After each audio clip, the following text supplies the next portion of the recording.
In this video, I'm going to show you how to rotate an image in LibreOffice Writer quickly and easily. This is a really useful trick if you've inserted a photo, screenshot, or graphic and it's facing the wrong way or needs a better angle for your document.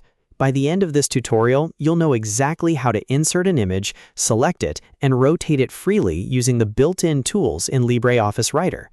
If this video helps you out, please hit the like button and subscribe for more simple software tutorials just like this. Now let's jump in. First, open LibreOffice on your computer. Once it launches, look at the left side under Create and click Writer Document. This will open a blank document where you can work with text and images. Next, go to the top menu and click Insert, then choose Image. A file browser will open, so find the picture you want to use, click on it, and then open it. Your image will now appear inside the document. Once the image is inserted, click on it to make sure it's selected. You should see selection handles around the image, which means LibreOffice is ready for you to edit it. Now look at the toolbar and find the rotate icon, which usually looks like a circular arrow. Click that rotate option to activate image rotation mode.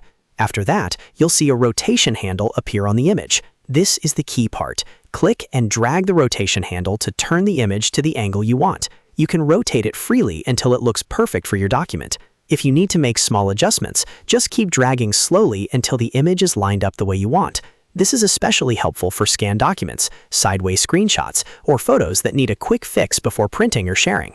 And that's it. You've successfully rotated an image in LibreOffice Writer. It only takes a few clicks once you know where the rotate tool is, and now you can use this anytime you need to adjust images in your documents. If this tutorial was helpful, don't forget to like the video, subscribe to the channel, and turn on notifications so you don't miss the next easy software guide.